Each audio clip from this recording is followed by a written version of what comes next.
Bueno, bienvenidos a todos, ahora sí más formalmente, a esta visita guiada virtual de viernes desde el Museo del Sitio de Casa Lepage Art Hotel. Aquí estamos, como siempre, Lucas Sosa, Patricia, Julián y yo, Flavia Sorsi, para darles la bienvenida, y hoy además con nuestro invitado de honor, el arquitecto Fernando Carral, que ya nos estuvo acompañando en otras oportunidades, en particular cuando hablamos del faro del Palacio Barolo y su restauración. Quiero quedarme con esta frase del inicio de la serie que les estábamos compartiendo. Buenos Aires es la capital de un imperio que nunca existió. De André Malraux es la frase, y creo que tiene mucho que ver con nuestra condición de porteños, nuestro creernos la capital de un imperio, a pesar de que ese imperio nunca existió. Creo que todos nosotros lo consideramos un poco real, y hoy vamos a estar hablando de estas cosas que han mezclado realmente, han superado la ficción, o han puesto, cuando uno lo piensa, ¿no? Pone como en discusión varias cosas que uno se imagina, y creo que tiene mucho que ver con las emociones que genera, por ejemplo, semejante mole volando en el cielo porteño, y que cuando uno ve las fotos parece realmente que fueran fotomontajes, porque no la puede creer, pero sí ha sucedido. Ficción y realidad coincidieron, y como les comentaba hace unos segundos, mucha gente lo recuerda inclusive, ¿no? Y vamos a tener también la participación de una de estas memorias, de uno de estos testimonios, de la mano de un miembro del público, de mi propia abuela, que nos va a estar contando un poquito sobre cómo lo vivió ella también. Bueno, les presento a Fernando antes de comenzar con la presentación de Casa Lepage. Algunos ya lo conocen porque, como les comentaba, ha estado ya en las visitas guiadas, ha estado anteriormente con la restauración del Faro del Barolo. Él es arquitecto, técnico mecánico y fotógrafo, y trabajó en distintas obras, entre ellas la del Centro Cultural Recoleta. Forma parte del estudio Terranova Barengui y Nova Iluminación, y es de la comisión directiva de ASIEDE.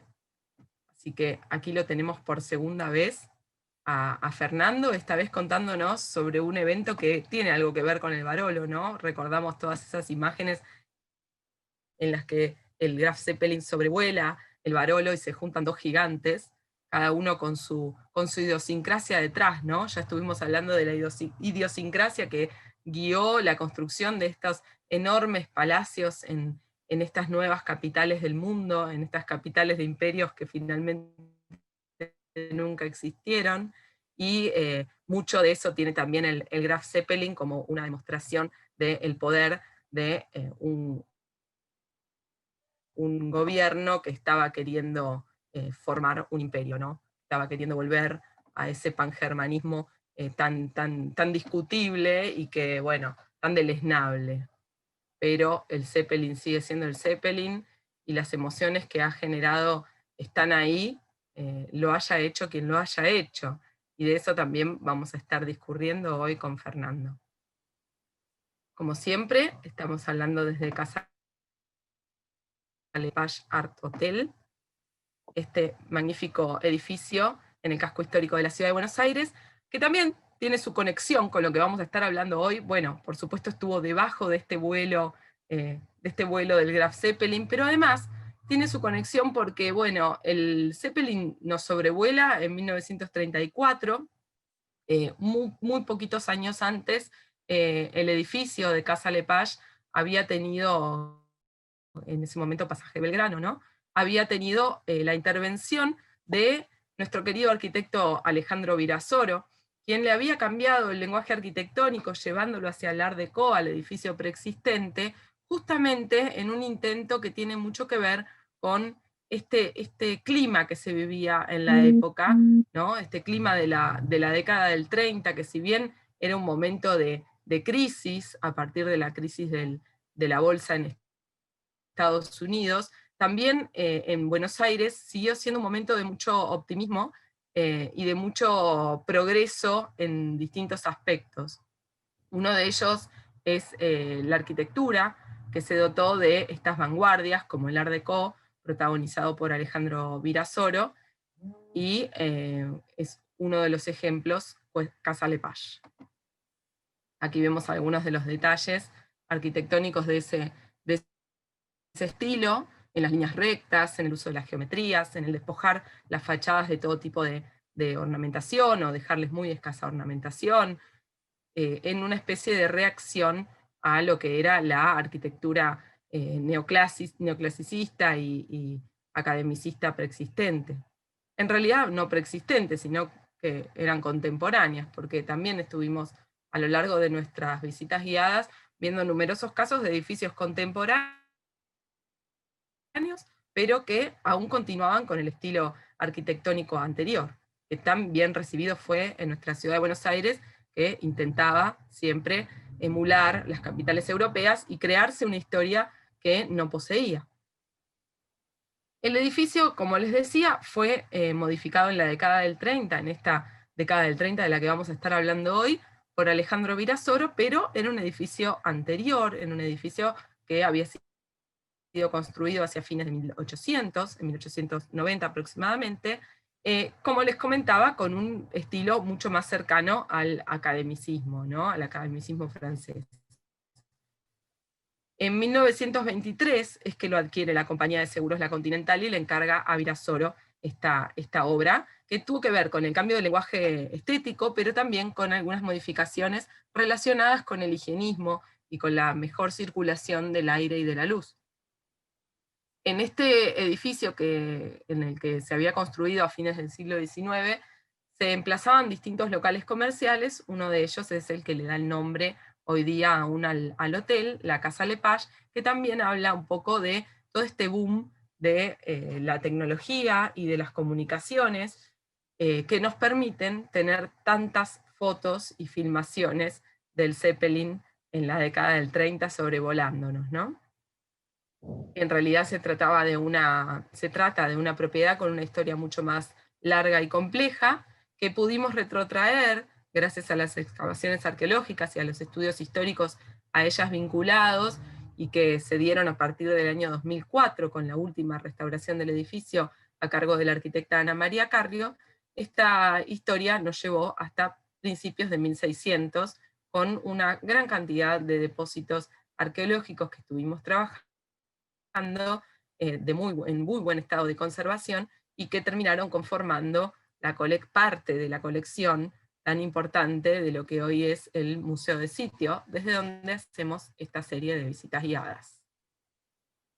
Así que aquí estamos, y a esto le llamamos Usina Cultural Casa Lepage, porque desde aquí se está produciendo y comunicando el conocimiento de distintas áreas, de distintos ámbitos relacionados con el patrimonio, la arquitectura, la arqueología, la historia, y hoy le toca al Zeppelin, al Graf Zeppelin, que sobrevoló, como les decía, el cielo de Buenos Aires en 1934, en un acontecimiento que marcó realmente nuestra historia, sobre todo en lo que respecta a las sensaciones vividas por quienes lo vieron.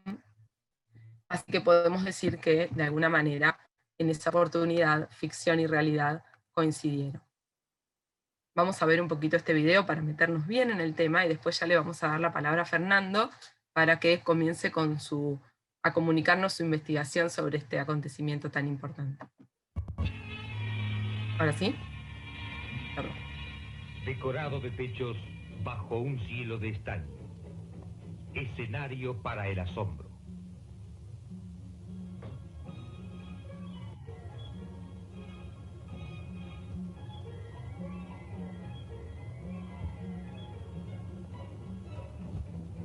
Esa mañana de junio de 1934, los diarios no traen en primera plana noticias de la convulsionada Europa. Ahora se trata de un vuelo a través del Atlántico.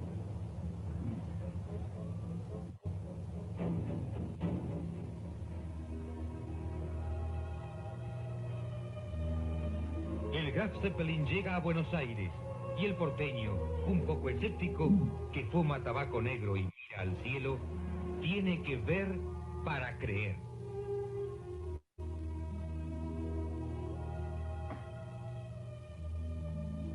El gris estuche de vidrio y aluminio encierra un sueño que el tiempo se encargará de destruir. Pero he aquí al dirigible paseando su figura de gigantesco cigarro por la incrédula Buenos Aires.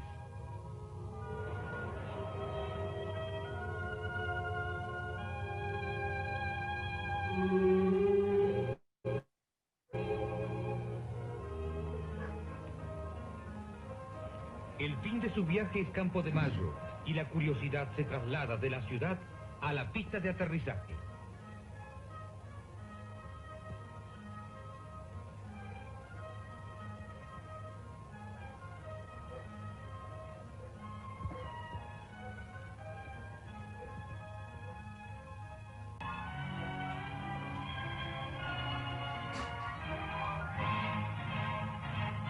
El país entero saluda la entrada del Zeppelin como un hecho auspicioso de confraternidad.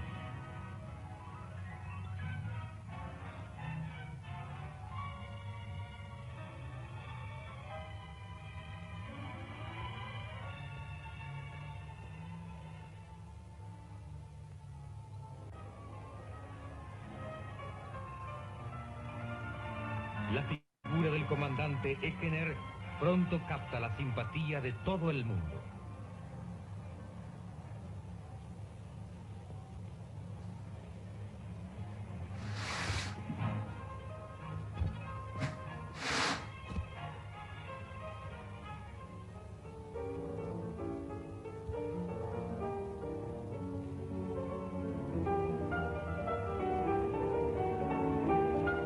Tiempo después, la partida.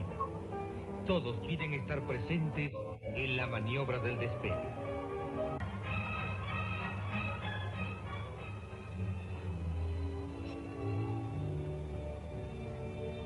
Las cuerdas se deslizan y la casi irreal silueta se despega del suelo. Adiós, Argentina. Eckener saluda y promete volver. Pero el Zeppelin no volverá.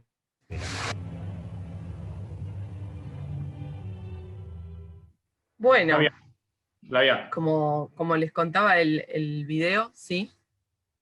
me hace acordar un poco cuando estuvo el dirigible de la Serenísima, no sé si se acuerdan, por los años 90, que era todo un acontecimiento que pasaba Sí, por la ciudad, ¿se acuerdan? tal cual, sí, yo me acuerdo. Hombre, Yo me acuerdo. de ver ese dirigible volando.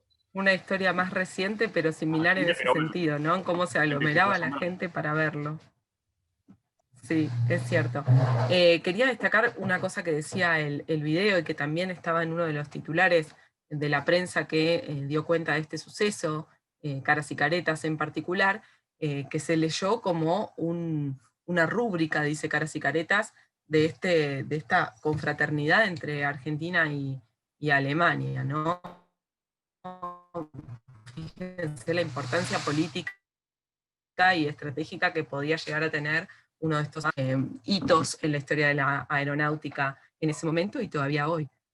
Ahora sí, vamos a darle la bienvenida a Fernando. Fernando nos va a contar un poquito más de todo lo que sabe sobre este acontecimiento y sobre aspectos técnicos de esta mole plateada con forma de cigarro, como decía el video, que nos estuvo sobrevolando en 1934.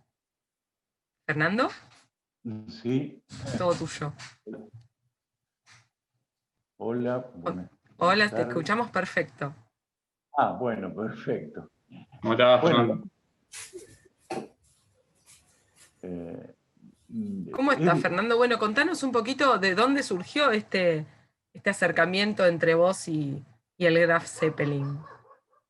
Bueno, es el comentario en esta ciudad y en Montevideo de que a la gente que vivió en ese momento, en el 34, todos te dicen, yo lo vi, mi papá lo vio, mi papá me contaba, mi abuelo me contaba.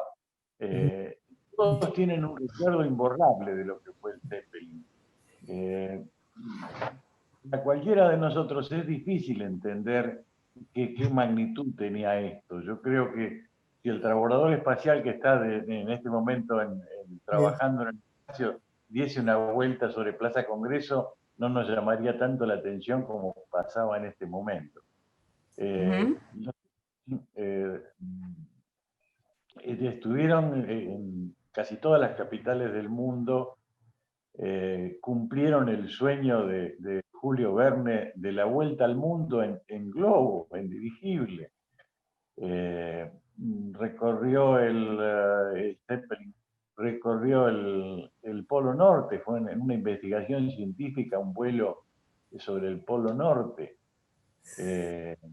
Hicieron más de 1.000.000 de millas, en 1.600.000 kilómetros, sin accidentes. Es impresionante entreverse en esta maravilla técnica, ¿no? De lo que fue en ese momento. Que tuvo el récord de 128 Claro que sí. horas sin aterrizar, volando. 128 horas en el aire. En el aire, exactamente. Ese fue un récord. ¿Cuántos pasajeros tenía? Y ahora que están viendo las fotos ahí, yo creo que casi las mejores fotos son las del Salvo y el Barolo, en todas las excelentes fotos que tiene el dirigible. Ya, el tranvía, ¿no? A mí me gusta mucho la del... A ver, vamos a pedirles a los del público que por favor hagan un poquito de silencio, que ya les va a tocar el momento. A mí me gusta particularmente la del edificio de la prensa. Sin embargo, creo que todas, es un momento fotogénico, ¿no? Porque las cúpulas de Buenos Aires, con todo lo que significaban, están como viendo pasar tan de cerca este tamaño objeto que realmente, como decía el video, la gente no lo podría creer seguramente, ¿no? Uno es escéptico todavía al día de hoy para subirse a un avión, con todo lo que hemos pasado, y no quiero imaginarme lo que sentirían al notar la sombra que producía este Zeppelin, ¿no? Por eso, pensar que tiene 2,5 cuadras de largo, 236 metros de largo, y 30 de diámetro, era una cosa fabulosa. Era una cosa fabulosa, pero también los interiores, ¿no? Que estamos viendo en pantalla. Un lujo impresionante. Hacían, todas las comodidades. Sí, todas las comodidades. ¿Qué quería demostrar Alemania en este momento, Fernando? ¿Por qué este viaje? Compararse o competir contra los transatlánticos. Era un viaje de altísimo lujo. Valía como 3 o 4 veces lo que costaba un pasaje en barco.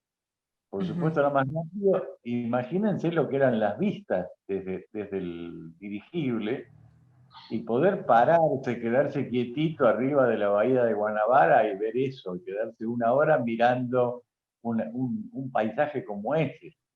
Aparte, recién se nos empieza a abrir la cabeza a nosotros de nuestra generación con las imágenes de los drones. Siempre la fotografía aérea, por lo menos a mí, me interesó muchísimo. Pero recién ahora tenemos esas imágenes de los drones que nos permiten ver con más tiempo, con una visión totalmente, una perspectiva totalmente distinta. Imagínense lo que era volar y volar con esa velocidad, con ese tiempo, y poder observar esto desde arriba. Imaginemos los viajes en Europa que hizo el Zeppelin, volar arriba de los Alpes, de las islas. Veía un documentalito pasando sobre las columnas de Hércules, ¿no? Cádiz y Tarifa. Valdría la pena el riesgo, ¿no? Y además a una velocidad no tan rápida como los actuales aviones, ¿no? Que pasa muy rápido el paisaje a la velocidad actual. 128 kilómetros por hora iba al dirigible. Entre 80 y 120 kilómetros más o menos. Depende de los vientos. Pero pensá que hacían esto sin GPS, las comunicaciones eran telegráficas, radiotelegráficas. Fíjense que hasta ahí le dieron una portada del gráfico, mejor dicho, 2 portadas, porque hay 2 tapas del gráfico con el acontecimiento. Fíjense si era importante, ¿no? Todos sabemos la importancia que tuvo el gráfico como imagen, profesionalización de la imagen. Imagínense, para cualquier, en la portada del gráfico. Y ahí se ve en la foto en que Hugo los pilotos eran también reconocidos, ¿no? Como héroes populares. Claro,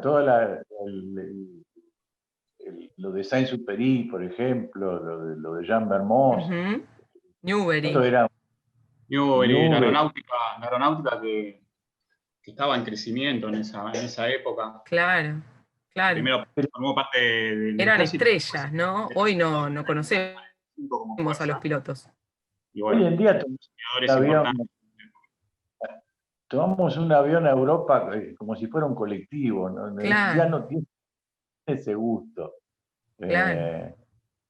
Ahí apelo un poco a mis años, la época que de los aviones a hélice, en todos los aeropuertos había una escalerita, uno escuchaba el olor a nafta, el subir al avión, la gente iba a ver decolar a los aviones, era parte del paseo de la Costanera o de Parque o de Ezeiza.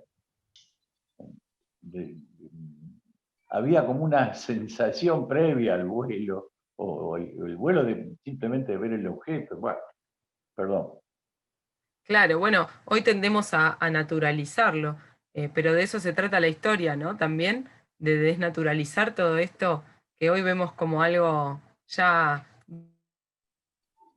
dado y poder descubrir cómo lo hubiera sentido la gente en ese momento. A propósito de esto, no sé, me parece que viene a cuento justamente ahora. Le voy a pedir a Patri si le habilita el micrófono a Adolfo Sorsi para que Trinidad nos cuente un poco cómo lo vivió en ese momento en el barrio de Olivos. Hecho. Ahí está. Se tiene que ahora habilitar ella y la están ayudando. Ahí está. Hola, Trinidad García. Hola, Flavia. ¿Cómo le va? Patricia es. Bueno, nada. No, soy yo, pero no. Yo tenía en ese tiempo 9 años. Y recuerdo que ese día era invierno, ¿no? Y mi padre, que volvía de su trabajo, de madrugada, de mañana temprano, nos llamó rápido, levántense, que está viniendo el Gran Zeppelin. Y mi recuerdo es, toda la vida lo tuve, que lo veía venir por la calle, avanzaba por la calle, vivíamos sobre la calle Juan de Garay. Y yo lo vi venir por esa calle. Era una cosa plateada que pasó rápido y desapareció, ¿no? Pero en ese momento lo disfrutamos con mi hermano. Mi hermana era muy chiquita. Pero me acuerdo que con mi papá y todo aplaudíamos y, bueno, no sé, me pareció una cosa que siempre lo tuve en la cabeza. A esa edad tenía 9 años, yo en el año 34, así que echen cuenta. Debo ser la última que se acuerda de eso. Bueno. A ver, si en el público alguien más lo vio, está invitado a presentarse también en el chat y contar un poco si alguno lo vivió, la experiencia, porque sí, de verdad, no debe haber mucha gente. No sé, yo creo que no, puede ser que sí. No tenemos a Mario Silveira, pero me parece que era un chico, Marito, vivía en Bariloche. ¿Está Mario? No, digo que se estaría, pero vivía en Bariloche en el 24, Marito. Bueno. Ahora lo que sé que no me acuerdo, no sé a qué altura volaría, qué sé yo, no sé, esas cosas. ¿A qué altura volaba? Juan. El Zeppelin. Por la ciudad llegó a volar a 200 metros, muy bajito. Muy bajito, claro, yo lo vi muy bajito. Entonces, bueno, nada, es un recuerdo que siempre lo tuve y ahora se reflotó. Bueno. Gracias. Qué bueno, qué lindo escuchar. Por la participación mía. Chao. Gracias. Gracias. Bueno, contanos un poquito las características de esta aeronave. En esa foto. Sí, mirá lo que tenemos acá. Eso es el diploma que le dio a un pasajero, Eolo, bueno, el dios de los vientos. El mismo Eolo. El pasajero es muy particular, porque es Mario Palanti, el autor del Barolo y del Palacio Salvo. Él, el dirigible, en el año siguiente, en el 35, posiblemente en Europa, seguramente en Europa. Esta foto me la mandaron hoy a la mañana desde Italia para este programa. ¡Qué maravilla! Un lujo. ¿Y vos sabías de su existencia o fue una sorpresa? No, sí, sabía de su existencia y perdí la copia que tenía cuando se las pedía a los descendientes de Palanti que están en Milán y me la mandaron hoy para él. ¡Qué bueno! Palanti pudo volar el sueño este de volar el Zeppelin. Fíjense el grabado, ¿no? Ahora los pasajes son un tanto menos artísticos y menos grandilocuentes también. ¿Cómo estábamos compitiendo con los dioses de alguna manera, no? Antes me preguntabas esto de cómo era el vuelo, de ese lujo que había arriba. Obviamente, había 20 pasajeros nada más y 40 tripulantes para atenderlos, para atender el dirigible y todo esto. Y los pasajeros tenían unas sillas de mimbre, la vajilla con los Crack Zeppelin por todos lados. Y se podía tomar en el comedor del Zeppelin la bebida que se te ocurriera. Es decir, un whisky escocés de lo mejor, un coñac. Pero había una bebida que no se podía tomar a bordo. A ver si se imagina cuál era.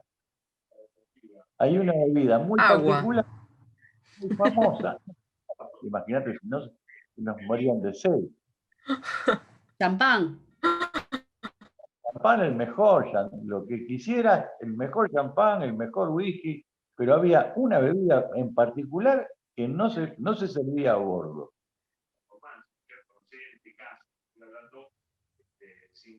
Bueno. No sé, nos mataste. A ver qué dicen en el chat, porque hay varios que están contestando.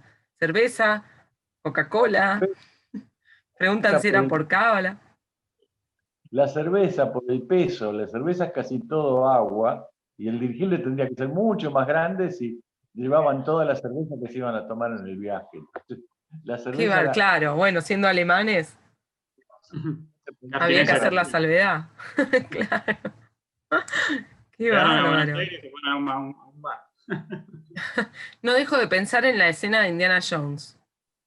Ah, buenísima la película. ¿Vos la viste, Fernando? ¿Podés dar fe de cómo está reconstruido el Zeppelin en esa escena?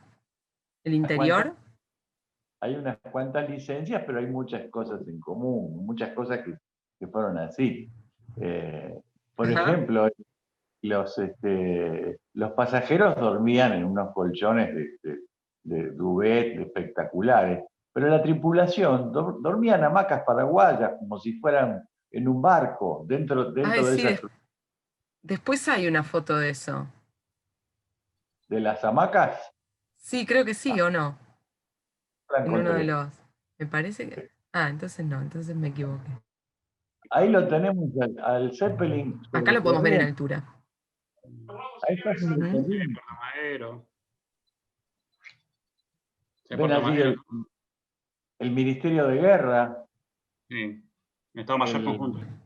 El edificio Zafico. El otro de la esquina, ¿cómo se llama? ¿De dónde fue tomada la foto?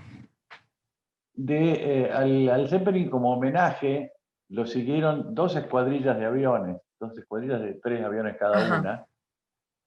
Y también anduvo por ahí siguiéndolo el avión que tenía el diario Crítica. El diario Crítica es como para hacer un programa de un día Crítica, pero tenía como movilero, digamos, una que se llamaba el Tábano.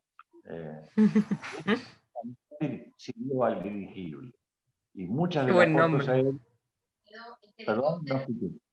Qué buen nombre, digo, el Tábano para un avión que sigue.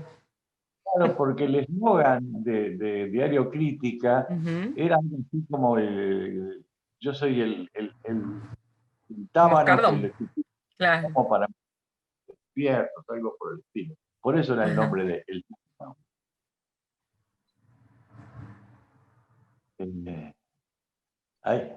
Ahí se puede ver ahí está el Zafico, perfectamente el edificio Zafico.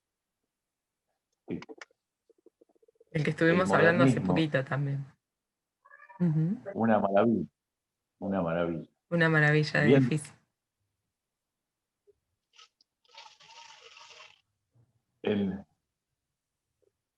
bueno, el dirigible hizo un vuelo a ver, ahí está de vuelta el Zafico en otro ángulo.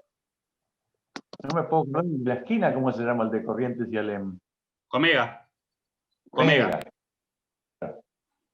Que el Comega tenía un restaurante también en los últimos pisos, Sí. donde el arquitecto Saquima hacía la visita guiada. Hay un bar ahora y también está el restaurante. Muy lindo. Creo que lo están por abrir, o lo abrieron previo a la pandemia, estaban por volver a abrirlo. Era uno de los lugares top de Buenos Aires, y de una manera oculta. Ya está abierto. Está abierto, bárbaro. Esperemos ir a verlo. Me veo a mí mismo ahora. No se ve la presentación. Sí, perdón, se me desconectó a mí, problemas de internet. Empecé a perder el audio, pensé que era solo eso y de repente me fui. Vine aquí. Me perdí lo último que comentaste, Fernando. Estabas hablando del edificio. Hay Pero no hay una persona problema. que comenta de dónde está sacada la foto. Las fotos son fotos aéreas sacadas desde los aviones que los seguían. Claro. Era Con la del aquellas ejército. cámaras Era del ejército. Había unas cámaras gigantescas que se usaban para eso, unas cámaras con unos negativos enormes, 12-18, una cosa así. Por eso tiene mucha definición, impresionante para la época, ¿no? Sí. Ven que se distingue cada edificio. Sí. Bueno, Documentos excelentes. este viaje del Zeppelin vino desde Brasil el día 29. Bueno, ellos tenían idea de hacer una línea aérea con el Río de la Plata, con Buenos Aires y con Montevideo, y casi experimentalmente hicieron este vuelo desde Brasil. A la noche llegó a Montevideo, a las 11:30 por ahí llegó a Montevideo, prendió las luces de navegación, tenía unas luces verde y roja adelante y un tremendo faro que me gustaría saber cómo era ese faro. Entre paréntesis, hay un museo de Zeppelin que está en Alemania, en Friedrichshafen, donde estaba la base original de los dirigibles, y hay muchísimo material ahí. Yo todavía no pude contactarme con él, pero es impresionante lo que tiene. ¿Tu proyecto tiene que ver con la escritura de un libro, Fernando? Sí, bueno, particularmente de esto de este faro que iba a bordo, cómo sería ese faro, si sería de arco voltaico como el del Barolo o tantos otros. Sí, sería una buena idea escribir un libro, porque la memoria hay que pasarla, ¿no? Despertarla. Acá, perdón, Fernando, acá en el público Ernesto y Elisa dice que están viendo las luces gamadas que están en los timones del Zeppelin. Sí, por supuesto que las iba a tener porque estaba en auge el nazismo en Alemania. Hacía poco que había asumido Hitler como canciller. Y bueno, también considero que el dirigible fue un medio propagandístico de la Alemania, Sí. la Alemania nazi estaba surgiendo, por eso, digamos, Total. esta foto se la ve con las esvásticas, digamos. Imagínense que estaba en pleno crecimiento el nazismo, y bueno, estaban, ¿cómo se llama esto? En crecimiento, y que más que el dirigible para expandir, digamos, su propaganda al partido político, ¿no? Indudablemente se lo usó como propaganda, eso es Ujú. evidente. Pero es interesante que este señor Eckener, Hugo Eckener, que era el director de la empresa, el potenciador de todo lo que había hecho el conde Zeppelin, era un opositor político a Hitler. Si Ah, qué hubiese ganado, interesante eso. la historia hubiera sido muy distinta. Mm, Fue un candidato en contra de Hitler. Qué bárbaro. Y toda la historia de los dirigibles es previa al nazismo. Y Ujú. otra de Sí, pero todas las grandes obras, ¿no? y De se usa, se tiene a disposición. estas mega obras de ingeniería, siempre que pudieron ser usadas para propaganda, lo fueron, ¿no? Claro. Sí, totalmente. Hoy nos preguntábamos con Lucas si era, porque ahí en el chat están diciendo es impactante. Hoy nos preguntábamos con Lucas si era pertinente poner estas fotos donde se veía la cruz o si podía llegar a herir la sensibilidad del público. Decidimos ponerlas porque, bueno, son un documento histórico, siempre haciendo, por supuesto, la salvedad de que nosotros no estamos haciendo ningún tipo de propaganda, todo lo contrario, ¿no? De la Pero historia. siendo un documento histórico nos pareció pertinente. Parte de la historia. Y todos los aviones alemanes después del 33 llevaban obligatoriamente la esvástica en el timón, inclusive los aviones civiles. Y este dirigible en particular tiene la esvástica de un lado solo, del otro lado tiene 3 rayas, Ujú. una simplemente, pero no la esvástica. ¿Por qué Sinceramente, eso? no sé por qué tiene de un lado sí y del otro lado no. Ujú. Hitler indudablemente usó el siguiente dirigible, que fue el Hindenburg, con un Zeppelin más grande, Ujú. que usó propagandísticamente, sí, es cierto. En el famoso estadio, cuando hicieron esa demostración del... En una parte. No, una que se hizo en el Perdón. estadio en Berlín, qué sé yo, y Sí, era sí. parte del espectáculo, era el dirigible. Ahí lo tenemos con el Barolo, y fíjense que hay unos andamios en el Barolo, en Ujú. la torre del Barolo. Yo creo que eso fue un cartel publicitario, que era bastante frecuente, que en las cúpulas se Ajá, propagaba. sí. Por la forma que tiene el andamio, me parece que es un cartel publicitario. Otra cosa singular es que se ven las plantas en los balcones. En los balcones tenían maceteros, ahí se Ajá, ve claramente. sí. Y las cúpulas de la inmobiliaria, el edificio de la Ujú. inmobiliaria, cuando eran negras. Hoy en día son rojas las cúpulas de la inmobiliaria. Pero bueno, es impresionante ver el paso del tiempo en la foto, ¿no? Sí, sí, impresionante. Esta es una de esas que yo decía parece un fotomontaje, ¿no? Porque uno lo ve ahí como colgadito, no se puede Bueno, creer la escala, ¿no? te digo que en algunas, no en esta, pero en otras fotos lo bajaron un poquito al dirigible. Es decir, hay un Claro, fotomontaje me imaginaba, me imaginaba. un poquito Y en más esta, no sé importante. si, en esta nos lo retocaron un poquito en En esta cuanto a está, la resolución. tal cual. Ah, mira. Pero pensá eso, que es un objeto de 2,5 cuadras de largo. Ahí podés Sí, ver en la punta que no tiene la esvástica. Está claro, del las otro lado. rayas que vos decías. No tiene la esvástica. ¿Cómo brillaría al sol, no? Sí, porque bueno, estaba cubierto de una tela que se hacía con eh, intestinos de chancho. Eh, y Bien pintado, orgánico. claro, porque era hermética, una de las pocas cosas que tenía hermeticidad. Eh, y después pintado con una pintura de aluminio para reflejar el calor. Ujú. Ojo que esto lo vamos a volver a ver, porque los dirigibles están ahí a la vuelta de la esquina, van a volver dentro de muy poco. Nuevamente los dirigibles, vamos a volver a ver.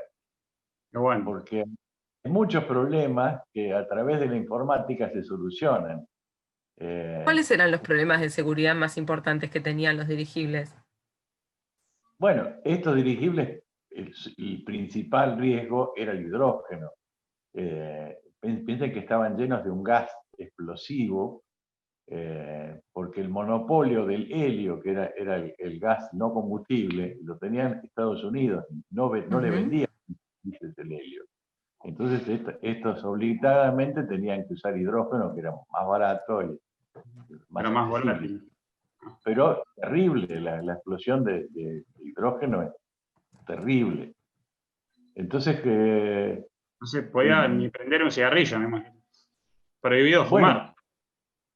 Cuando subías al dirigible, te hacían dejar los encendedores, los fósforos, era parte del protocolo. El protocolo. Dejar los fusibles de incendio.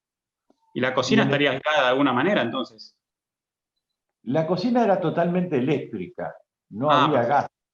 Claro. Inclusive, no sé si en alguna de las fotos técnicas que junté por ahí, hay un pequeño Hay dínamo. una de la cocina donde sí se menciona que es eléctrica. Claro, pero en el exterior de la barquilla había como en una ménsula un dínamo que se abría en el momento que necesitaban más corriente eléctrica. Ahí está, detrás de la ventanilla grande en el costado, ahí está el dínamo. Es decir, un ventilador que lo abrían cuando lo necesitaban y cargaban más corriente para la cocina. Ajá. Ahí preguntan en el chat si podés contar algo sobre el viaje final del Zeppelin. ¿Del viaje final? Sí, eso te preguntan. Tuvo un viaje final cuando lo agarró el mariscal del aire, Goering. Y lo desmantelaron para hacer aviones, para Luftwaffe. Lo desmantelaron para sacar el aluminio y hacer aviones de guerra. Si pueden ver la estructura del dirigible, las vigas reticuladas que tiene dentro, es una maravilla, un elemento alivianado, pero triangulado, sin para dar rigidez por forma. Con millones de remaches de aluminio, todo aluminio, y tensada por dentro, una maravilla. Antes que decías del tema del incendio, del posible incendio de los encendedores, el siguiente a el otro dirigible, el Hindenburg, que se explota en Estados Unidos, tenía una sala para fumar. Tenía una sala, como se habituaba fumar cigarros y eso, tenía una sala con aire a presión para fumar en el dirigible. Sí, no se iban a bancar tanto tiempo. Sí, era una época en la que era juntarse a fumar, ¿no? Sobre todo los hombres, en todos los clubes, espacios de socialización masculina, había fumatorios. Claro, en muchos planos ves sala de fumar, pues el fumar, y fumar. A fumar. Otra cosa, el que tenía un piano de cola hecho en aluminio. Wow. La réplica de ese piano está en ese museo de Alemania. La réplica, el original se quemó. El otro dirigible, Esta es mi preferida. Esa foto tremenda. Una de las hermosas. Y está detrás de la prensa, por la posición de la escalerita para cambiarle la luz a la farola. Y se ve todo el sistema de iluminación, ¿no? Que tenía también el edificio. Los poquitos que tiene la cúpula. Sí. Saben que esa estatua la bajaron, ¿no? Contanos un poquito. En un momento, otro de tantos vaivenes políticos, la cortaron y la hicieron bajar. No digamos el signo político porque no me interesa, pero la bajaron y la cortaron a soplete. En el gobierno siguiente la hizo poner de nuevo subirla de la misma manera que se había subido originalmente y soldarle todos los pedazos. Bueno, independientemente del signo político que haya decidido, haya tomado una u otra decisión, nos habla de la importancia simbólica que tienen los edificios y los Claro. objetos y también estas naves, ¿no? Sí. Acá vemos al público esperando. Todos hombres también acá, ¿o no? A ver. Expectante y ¿Hay alguna que otra ha mujer? sido todo No. un Ok. acontecimiento. Me suena que es Montevideo eso. Sí, alguna, no. Puede ser. Parece Montevideo. Tenemos después también algunas fotos del dirigible con el Bueno, salvo. el dirigible llegó a la noche a Montevideo el viernes. Ahí está la Plaza de Mayo, Ujú. con toda la gente parada sin tocar un cantero. No se puede, Es verdad, El es original. verdad. La marea humana sigue la línea de los senderos. Qué cosa loca. no se puede creer estas fotos. Estas podían sobrevivir a la pandemia mejor que nosotros.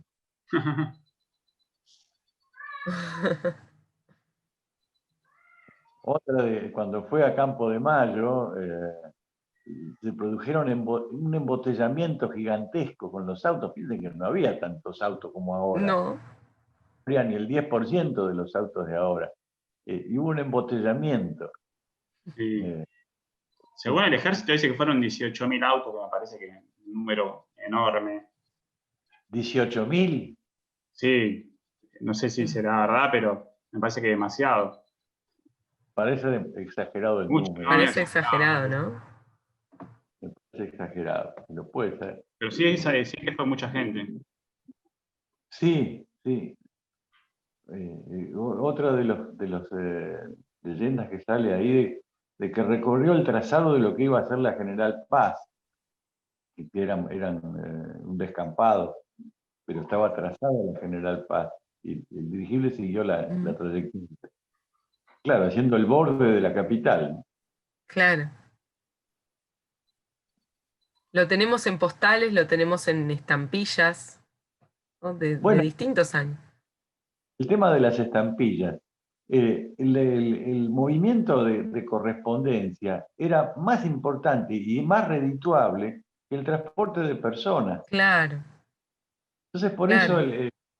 vas En a una ver época en la que que la información era, si ahora es crucial, en ese momento lo era también, ¿no? Muchísimo. claro, pero piensen cuánto más rápido iba la carta que en un barco. Iban a Claro, tiempo. Hoy en día estamos tan desacostumbrados a eso que no nos damos cuenta. claro. En el Campo de Mayo, cuando estuvo en Campo de Mayo, que hizo ahí donde fue su aterrizaje, dice que cargaron varias bolsas de correo que sumaron 134 kilos Sí, sí. de correspondencia. Sí. Y sí, Cartas eran que- familias enteras divididas, ¿no? Con miembros acá y miembros allá. Claro, pero aparte de las cartas comerciales, una carta comercial Además, tenía sí, por supuesto. por el tiempo. Bueno, Ujú, piensen que fue la aeroposta, el correo aéreo, que fue lo que inició Jean Mermoz y Saint-Exupéry en el sur. ujú. Esa es otra epopeya, como para hablar un rato largo, ¿no? Sí, Iniciaron el vuelo nocturno porque los trenes también llevaban cartas, pero claro, lo que ellos ganaban de día, el tren se Claro. los ganaba. claro. Entonces tuvieron que volar de noche para no perder con respecto al tren. Y por eso el En inicio del... esta, Parece que está por tocar ahí la punta sí, del... en esta foto lo bajaron un poquito. O así fue así de vertiginoso. Parece que lo va a pinchar. No, parece que está cerca, pero no, es la imagen que va a decir, parece que está así, ¡ping! Bajaron un... Bólido se va a transformar. Pero fíjense la cantidad de gente en la Torre del Salvo, donde yo digo faro. Para mí hay imágenes que demuestran que el faro estaba, pero hay por lo menos 8 o 10 personas arriba. Sí, sí. Y también en el Barolo hubo gente en el Faro sacándole quién podrá tener una de esas fotos. Sí, ¿no? Sí, Capaz en el porque museo algo habrán recibido fotos de alrededor del mundo, ¿no? sí, sí, Yo me preguntaba si se imaginarán en ese museo que estamos nosotros hoy aquí haciendo esta visita.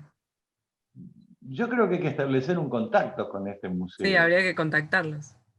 Hay que contactarlos porque hay montones de cosas que son interesantes. Ujú. Y esta epopeya, este bicho cruzó el Atlántico cientos de veces. Increíble. Esa cifra de 1 millón de millas es impresionante, sin accidentes, sin problemas. Mm, Que bueno, piensen que todo se acabó, la era de los dirigibles, con el incendio del Hindenburg, el otro dirigible más grande sí, y ahí nadie más quiso viajar en dirigible en ese tiempo, ¿no? claro, claro. Pero en todo este periodo, este voló creo que 32 años, una cosa. No, ¿qué digo 32 años?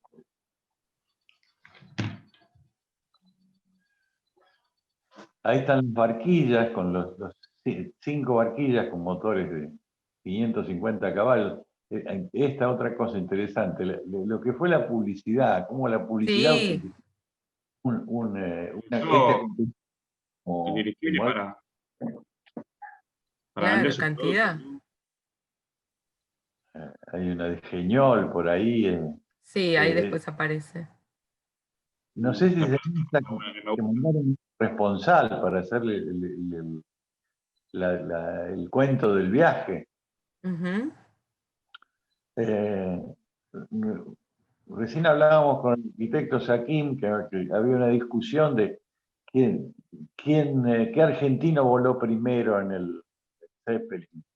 Y hay una discusión si fue Manucho Mujica Lainez o Macoco Alza Unzué. Ajá. Sabemos que Macoco las hizo todas, ¿cómo se iba a perder esta? El autor del El tirador de manteca al techo. ¿Saben cómo era lo de la manteca al techo? ¿Cómo era? Esta es buenísima, esta es Bueno, muy buena. Liquidaban la ciudad de todo el dirigible, un gigante, liquidación. Una tienda, ¿no? Era la ciudad de Londres. Chávez.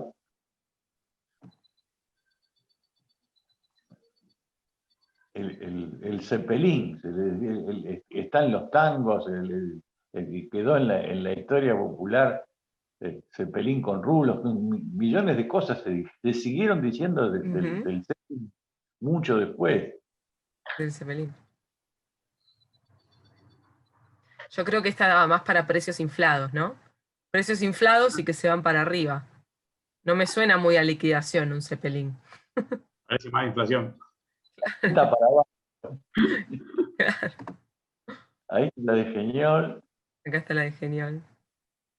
Al allá está. patrocinar esta charla con fines benéficos, quiere también hacer participar de este sabroso relato a todos sus amigos, a quienes les hará llegar la palabra de García Sánchez. Sería bueno saber si eso está en algún lado. Y allá las cúpulas Bensich de Florida y Diagonal, Ujú. el Banco de Boston, el Consejo Deliberante, Macia Nelson, que está ahí abajo. Mm. Acá tenemos de nuevo la misma foto, que vos decís que quizás era Montevideo. Ah, está en Campo de Mayo, está como parte de la de Campo de Mayo. Está Bueno, como un montaje, sí, sobre la de Campo de Mayo. bueno, pero al estar juntas supongo que deben ser el mismo lugar. A mí me parecía más Montevideo que...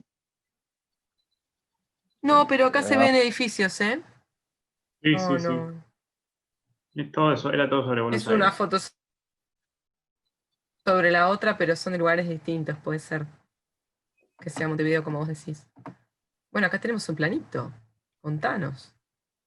La barquilla. Sí, ahí está la barquilla entera. Y están, bueno, las salas, las habitaciones, digamos, algunos tabiques se podían sacar y podían tener una habitación doble, bueno, los baños, atrás hay un toilet, el comedor donde se servía este asunto de la bebida, la sala del telegrafista, del radiotelegrafista, la sala de mapas, la cabina, el puesto de mando delante, todo vidriado. Y van a ver que tienen timones, que se manejaba como si fuese un barco. Claro, no hay electro servos, todo era con cables. Entonces imagínense los cables que tenían que tener 230 metros de largo para hacer actuar los timones, por ejemplo. Entonces tenían una rueda como de barco. Yo veo esas habitaciones y imagino durmiendo ahí, amaneciendo con la vista panorámica del lugar donde estaba volando en ese momento. Debe haber sido una experiencia increíble amanecer así, ¿no? O a la noche estar durmiendo y pasar por alguna ciudad, no sé, parece increíble. Las vistas que esta gente pudo ver, no las podemos ver en ningún otro sistema. Ninguno permite ver con tranquilidad esos lugares como lo vieron ellos.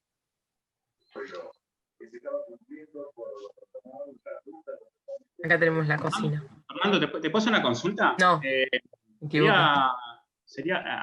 ¿Haría mucho ruido? ¿Era ruidoso? ¿Invisible? O sea, con respecto a lo que es los motores, para los pasajeros. Era ruidoso, porque los motores estaban como 80 metros atrás de la cabina. Estaban muy alejados de la cabina. Claro. La cabina apenas un murmullo. ¿Acá qué estamos viendo, Fernando?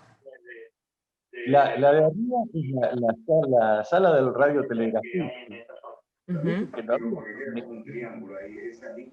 Estoy escuchando como una radio. Sí, de alguno de los invitados. Transmitiendo. Una transmisión de... Ahí está. Las comunicaciones se hacían en ese momento con manipulador.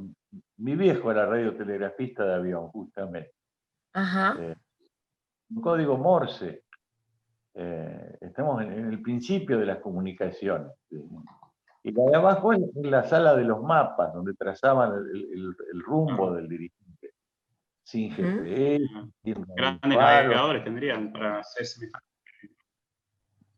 En la época de los rascacielos. Tenían que llevar las medidas bien precisas. Te hacían un rascacielos nuevo y no te avisaron y estabas en problemas. Bueno, hay de los rascacielos. Una de las fotos que me quedé sin mandar, el Empire State, el famoso edificio de Nueva York, tenía un mástil para atracar el dirigible. Estaba proyectado para atracar los dirigibles en el propio edificio. Entonces era como la mejor manera de llegar a Nueva York, por el aire, y bajar por dentro del edificio a Nueva York. En las imágenes esas que está King Kong y que yo está agarrado de ese mástil. Claro. Nunca pudo ser usado, había problema con los vientos y qué sé yo, nunca llegaron a usarlo, pero sí fue proyectado como tal. Y había varios ensayos de otros, de bajar a través de la torre de Amarre. Piensen que esa gigantesca mundo cuando bajaba, y también sensible a los vientos de superficie, había que amarrarlo a un punto. Ahí está la cocina eléctrica. Qué maravilla de foto, ¿no? Sí, es perfecta. Es perfecta. Yo tuve un gran amigo que fue Federico Kirbus, un periodista que estuvo, un aventurero. Ese fue el Indiana Jones de verdad, porque se metió. Y él me regaló algo un tesoro que tenía, que no sé si se puede ver en la imagen. Es un libro del Zeppelin que tiene pequeñas fotos pegadas al libro. Originalmente es así. Es decir, el libro viene con una foto química, digamos, pegada en el libro, y venía con un cuentahilos para poder mirar las fotos en lugar de zoom, la mirabas con una lupa a cada foto. Ajá. Son perfectas, son geniales. Y el libro debe tener, no sé, 200 fotos o más. Algún día hay que copiarlas, hay que volver a fotografiarlas ahora con los medios actuales. Claro. Me encantaría que se siga profundizando el tema del Zeppelin. Hay muchísimos datos para seguir sorprendiéndose de lo que fue esto en esa época. ¿Tenés algún dato sobre el menú? No, pero está el menú por ahí. No lo guardé, no lo copié, pero sí están los menús por ahí. El vuelo igual era tranquilo, ¿no? No había turbulencias o se sentía mucho. En el movimiento se sentía a esa velocidad y... Los comentarios de la gente que viajó, dice que dormía plácidamente como si estuviesen en un hotel, porque el vuelo era muy, muy suave y muy lento, como decía Claro. Lucas. A pesar de esto, recorrían el paisaje con una velocidad. Marcando la losa. Claro. Sí, estaba marcando pensando la en la porcelana, debe ser porcelana alemana, ¿no? Me muero por hacerle un zoom, porque acá debe decir Zeppelin, acá debe decir Graf Zeppelin, o por algún lado lo debe decir, ¿no? Me imagino que sería la losa oficial. Esa vajilla está en el museo de Zeppelin. La vamos a rastrear. A ver también de qué fábrica venía. Micrófono abierto del público. ¿Y sigue habiendo un micrófono abierto? No sé cuál es. Libreta Aquí no. chatarra. Y ahí. ¿Ustedes siguen viendo la presentación? Porque No, yo también... No. Tenemos, no sé, una página de no sé quién. Sí, no sé. Tengo como problemas con los comandos.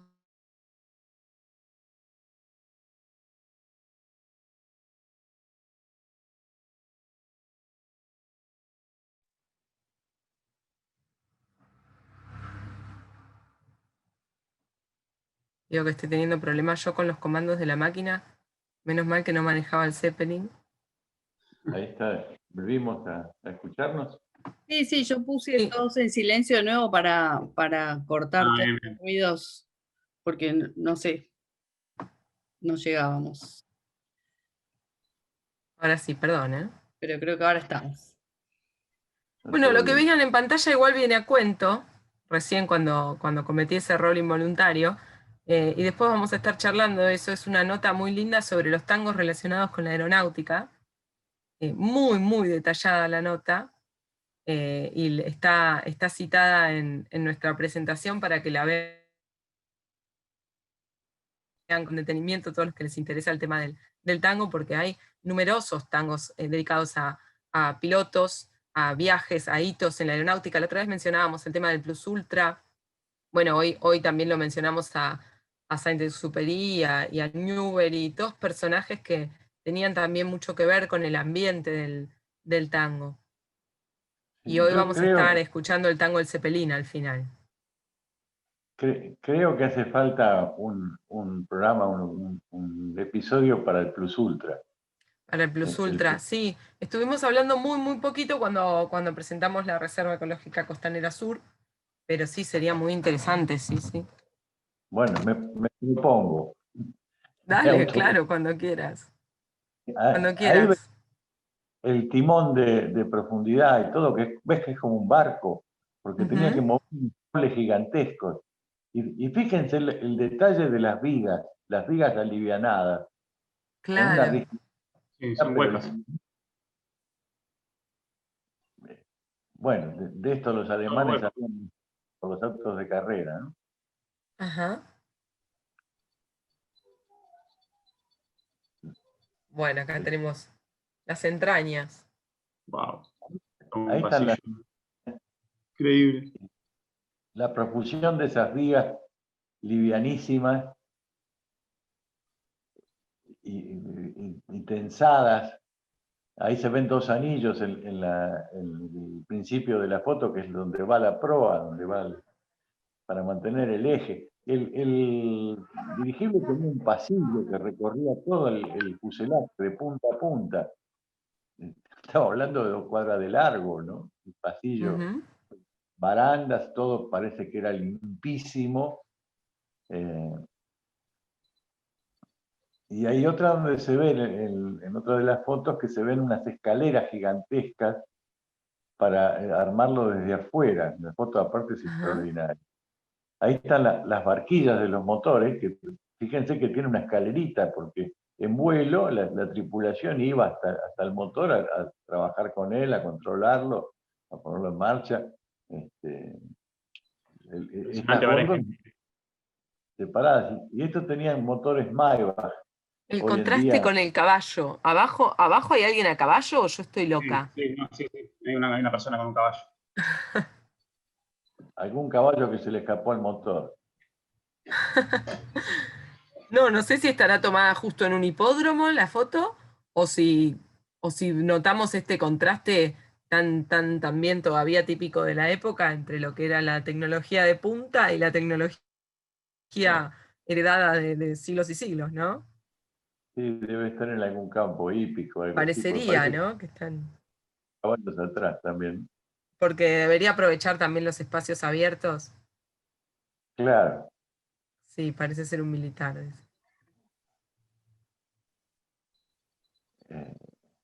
Pero esto de Acá los... están.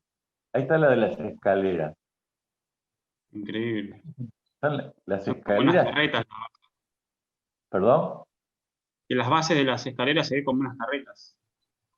Claro, unas escaleras unas bases para poder moverlas. Claro. Pero son telescópicas, deben tener como 3 tramos. Qué divertido a veces trabajar Sí. arriba. Están ahí arriba, ¿no? La verdad que sí. No hay que tener vértigo. La foto es extraordinaria.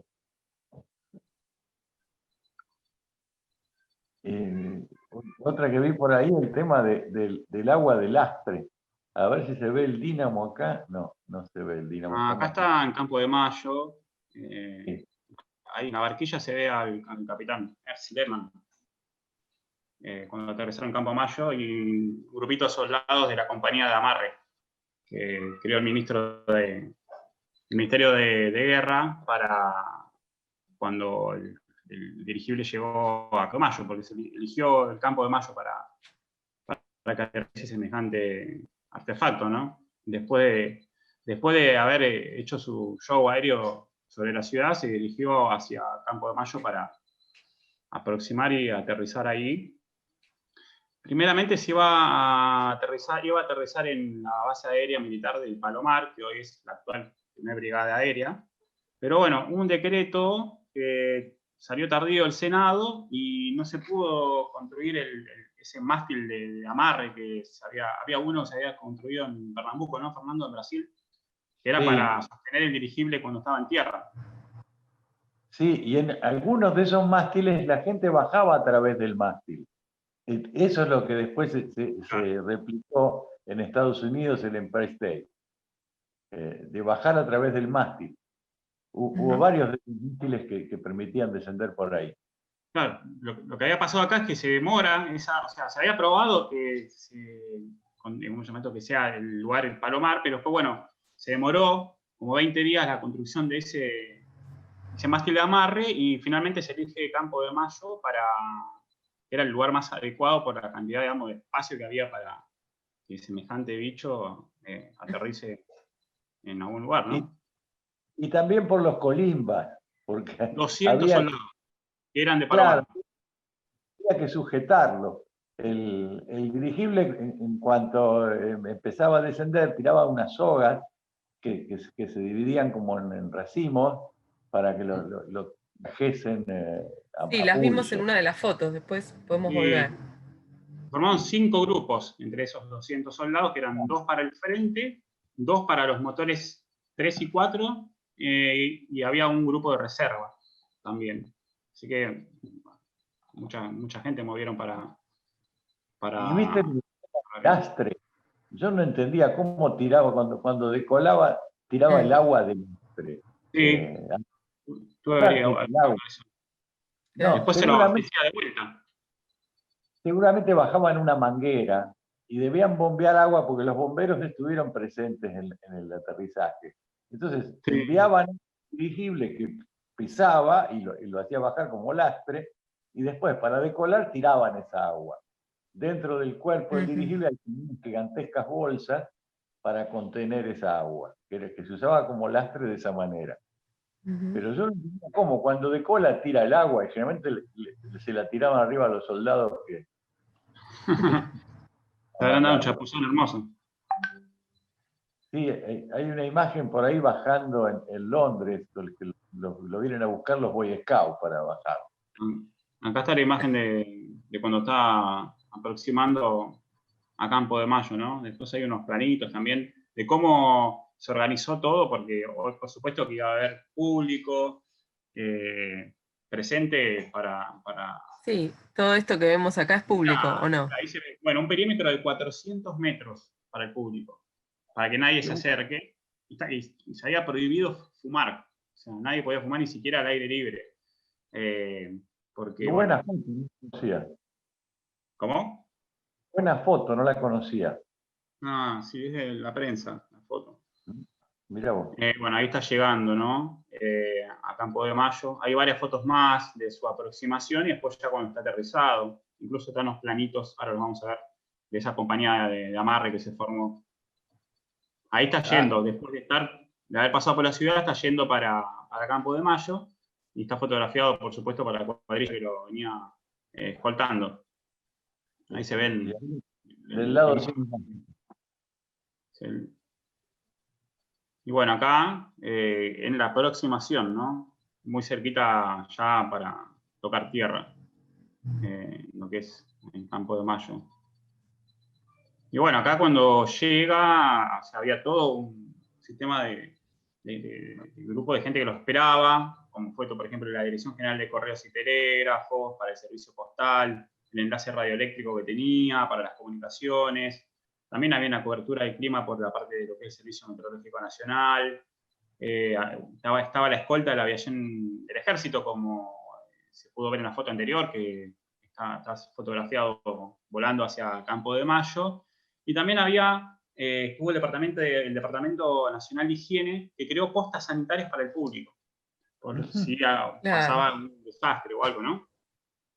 Ese día se declaró por el Ministerio de Instrucción Pública un día de asueto. Incluso los ferrocarriles que iban para el lado de Campo de Mayo fueron con algún precio especial, inclusive para que la gente pueda llegar a la llegada del dirigible. Sí, hacía mucho frío, 1,5 grados bajo cero ese día, porque era invierno. Y en Campo de Mayo siempre hace más frío. Sí, y ahí más en Campo de Mayo peor todavía, un frío tremendo. Sí, por lo menos estaba el piso medio enlodado, dice que a algunos vehículos se les complicaba llegar porque estaba el piso mojado sé que había caído una helada grande, se había mojado y bueno, se estaban medio complicados los caminos. Y había invitados importantes, ¿no? Como por ejemplo el ministro de la Marina, el ministro de Guerra, de Aviación Naval, había oficiales del Ejército, el ministro de Alemania, y bueno, por supuesto subieron a la barquilla algunos oficiales del Ejército para conocer el dirigible. Banda de música, también, todo un espectáculo impresionante. Tuvimos dirigibles argentinos, ¿no, Fernando? Perdón, no entendí. Tuvimos dirigibles argentinos. Tuvimos dirigibles argentinos, sí. Tuvimos globos aerostáticos y dirigibles argentinos, sí. Hubo varios. No los tengo acá, pero sí, hubo varios. Porque bueno, también... Uno se llamaba Pampa, si no me equivoco, y el otro no me acuerdo. Sí. Pampero. El Pampero fue un globo. No, Pampero fue un globo, claro. Me parece que Pampa, el dirigible, y el otro no me acuerdo. Fernando, tengo un dato acá sobre el lastre. 4.200 litros de agua para el lastre. Es un montón. 4 toneladas de agua. Tremendo. Claro. Para el carnaval. no entendía esto, ¿cómo tiran el agua cuando salen, cuando decolan? Ahí El está. agua era, ¿Cómo? salía. ¿Cómo salía el agua? Y acá Sí, está el sí, plano de la compañía de amarre, ¿no? Con todo, cómo Ah. fue, digamos, para cuando aterrizó, cuando tiran las sogas, cómo estos grupos atrapan las sogas para que el dirigible quede amarrado. Cantidad de gente, ¿no? Ahí se ven adelante, una Sí, proa, y bueno, los grupitos que están a los costados para los motores y los que están atrás.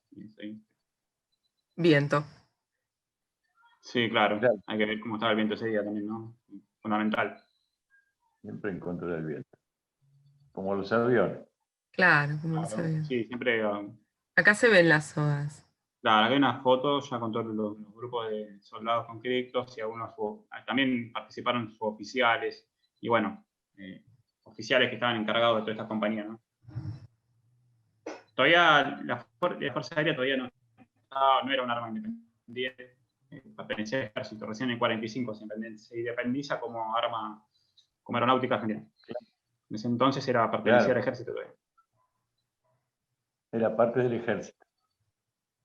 Exactamente. Pero todo el tema aeronáutico es impresionante en Argentina. Y ahí está Es como para bueno, varios programas. sí, también hay mucho para hablar. Y hay, bueno, un croquis, un planito de lo que fue toda la ubicación del público, ¿no? Como se puede ver ahí la figura del dirigible y toda la gente, digamos, todo el perímetro para la gente alrededor. Ahí se refieren invitados especiales, público, están todo programado, todo armado para que sea muy organizado este evento. Claro. Hoy queda un testigo en Campo de Mayo de la llegada del Graf Zeppelin, que lo vamos a ver ahora. Más adelante. No se hizo un mástil de amarre, pero sí se hizo algo que se llama nicho de argollón, que fue donde sostuvieron ahí al dirigible. Bueno, hay otras fotos más también. Ahí está. Esta es una foto del año 86, haciendo una conmemoración, digamos, un aniversario de la llegada del Zeppelin, donde se puede ver ese nicho, digamos, del argollón, que es lo que sostuvo, digamos, los cabos del Zeppelin, ¿no? Hoy sí, hay un pequeñito museo dentro de lo que es Campo de Mayo y bueno, está esto. Y queda como recuerdo y una placa de la llegada del dirigible. Interesante. Bueno, acá está la referencia al artículo que les mencionaba. Si quieren, mientras charlamos, lo ponemos de fondo al tango El Cepelín en pianola. A ver si puedo bajarle el volumen.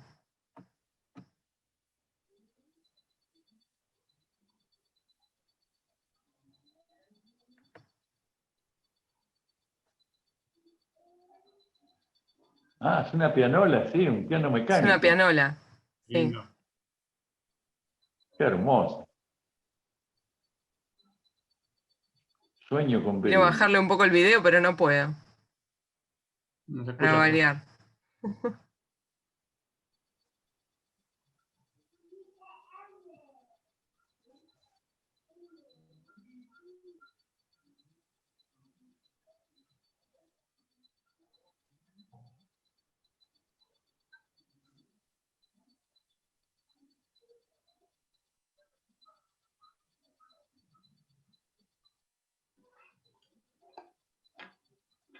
No se escucha. Sí, la vencida.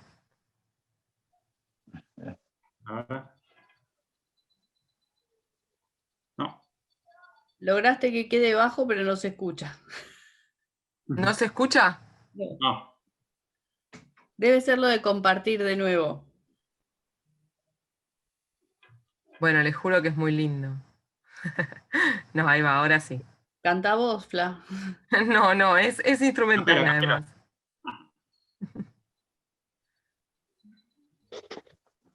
Tango criollo, El Cepelín, de Augusto Gentile. Rollo de 65 notas, número 16.146. Es que cuando lo pongo en pantalla grande de nuevo, vuelve a empezar. Así que la introducción la van a escuchar varias veces. Tango criollo El Cepelín de Augusto Gentile, rollo de 65 notas, número 16.146.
Bueno, lo dejamos hasta ahí.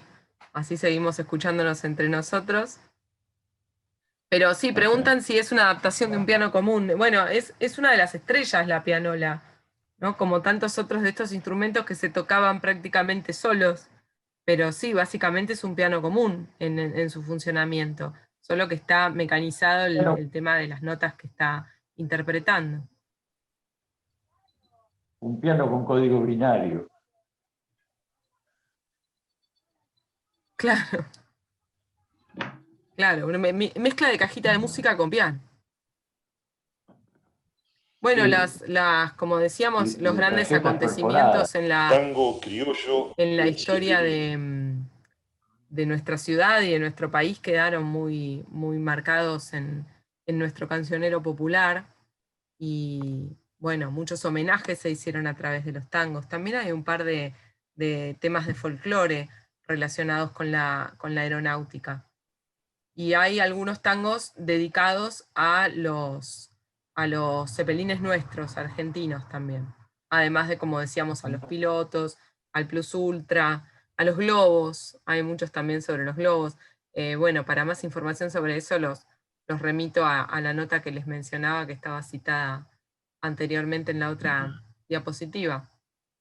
Y bueno, y volvemos al caso de Distopia Argentina, esta saga de ficción histórica, ¿no? Una ficción, una realidad alternativa, una realidad paralela, orientada, ambientada en un 1900, donde la Argentina Buenos Aires es la capital de un imperio, y el protagonista es un piloto de Zeppelin. ¿Quieren ver un poquito? Sí.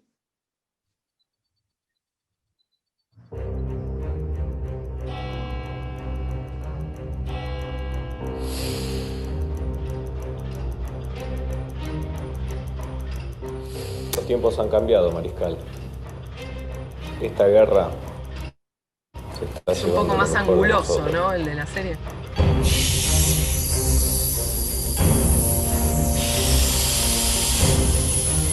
Hemos vuelto a poner en actividad la Argentia, su antigua nave.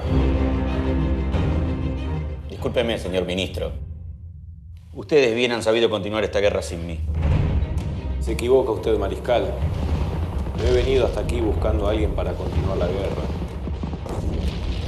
He venido en busca de la única persona capaz de terminarla.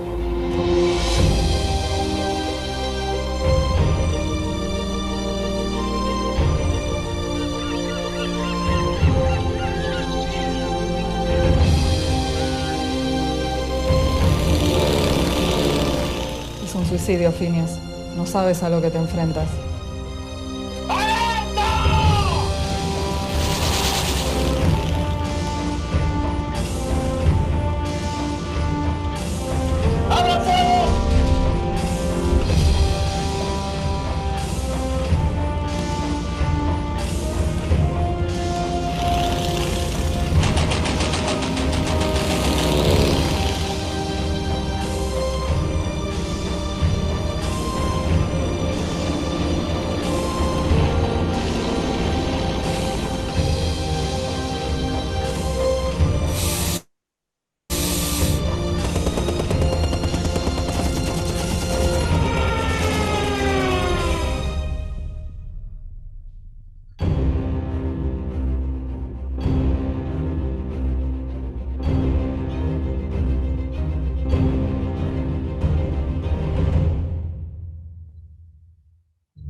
¿Qué nos contás, Fernando? ¿Qué reconociste? ¿En la estructura de los cepelines? Son más Un poco angulosos, fantasiosa, ¿no? pero me quedé pensando en una película uruguaya que se llama El Dirigible y que tiene que ver con el Palacio Sí, Salvo. también, sí. También la estuvimos viendo un poquito por YouTube. Esta está interesante, parece un Flash Gordon. ¿Tuvo alguna Un Flash Gordon ¿Tuvieron alguna participación directa los dirigibles en la guerra? Sí, en la Primera Guerra se usaron, principalmente como observación.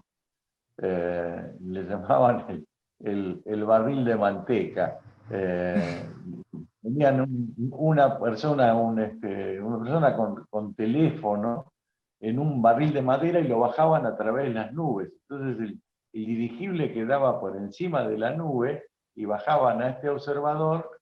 Primero lo hicieron con un cabrestante manual, después tuvo uno eléctrico, pero bajaban esta persona por debajo de la nube para observar el campo.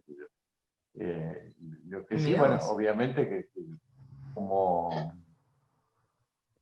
como objeto militar poco servía, porque te imaginas Claro. que le tiraban con una cañita. Con cualquier cosa, con un encendedor. Tirás con un fósforo y ya está. Un gran blanco para los faros. Aunque hubo intento norteamericano de dirigibles que transportaban aviones, aviones que se colgaban dirigibles en estos años, en los 30 y pico. Un portaaviones aéreo, un intento, ¿no es cierto? Un desarrollo. ¿Y por qué decís que están volviendo, que van a volver los dirigibles? Contanos. Porque con la tecnología actual, viste cómo vuelan los drones, por ejemplo, que se mantienen fijos. Ya cuando ves los helicópteros en el aire, ¿cómo es que antes el helicóptero se iba para adelante, para atrás? Se controla electrónicamente. Hoy justo que estamos con una noticia de accidente de helicóptero, ¿no? No lo habíamos mencionado. No escuché nada, ¿qué pasó? Sí. Alguien que se tragó un cable. Alguien que se tragó un cable. La verdad no sé cómo fue el accidente. El problema de los cables es que no los ves volando. No lo ves el cable. Si no hay nada que te lo referencie, ahí está. Sí, ahí murió un banquero. En Salta fue el accidente. En Salta. Banquero, Jorge Brito. Sí, yo lo vi un poquito de refilón justo antes de conectarnos y dije, parece mentira que justo hoy estemos hablando de un accidente de este tipo, de estas características. Tirolesa. Claro, ¿qué señalamiento tiene una tirolesa? Ninguno. No, ninguno. Ninguno. De hecho, cuanto menos se vea, mejor para su uso, ¿no? Yo trabajé muchos años en la Junta de Investigaciones de Accidentes de Aviación Civil y, bueno, hay gran cantidad de factores porque se dan los accidentes y en este caso, por lo que se está contando, no sé realmente qué pasó, si se llevó puesto el cable de una tirolesa, iba volando muy bajo probablemente. Quizás ya tenía el problema desde antes. Pues la tirolesa hace mucho tiempo ahí. Puede ser, claro, no sabemos. Pero con la experiencia que tuve yo 10 años en la Junta, que vi de todo un poco, suele pasar que el 90% es el factor humano. Ajá. Bueno, Fernando, decinos algunas palabritas para cerrar.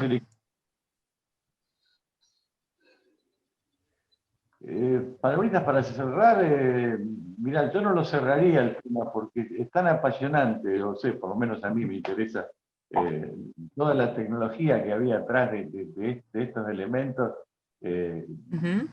Falta hablar del grande del Hindenburg, a pesar del accidente. Y bueno, y también seguir con el tema aeronáutico, que es apasionante. Lo de Plus Ultra es una cosa que está ahí, tapada de tierra, y hay que rescatarlo.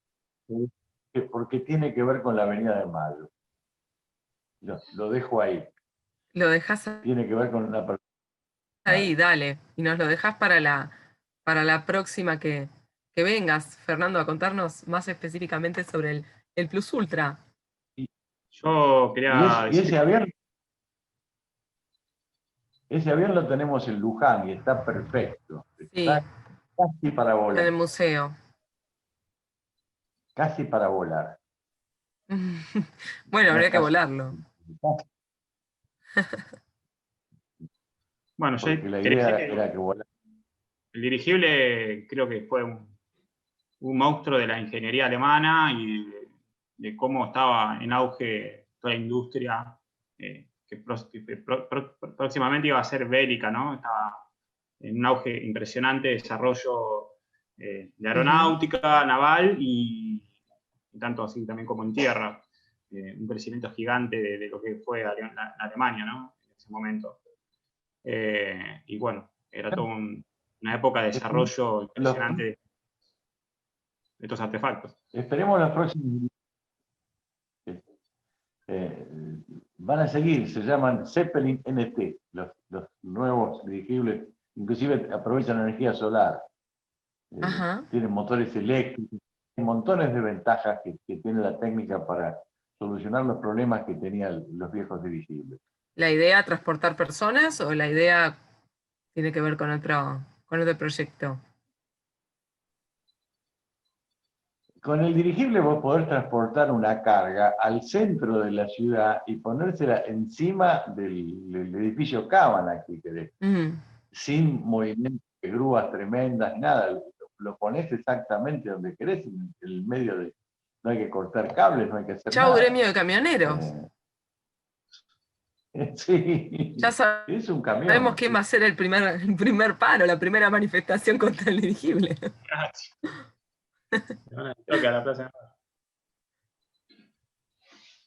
Bueno, Fernando, te agradezco un montón.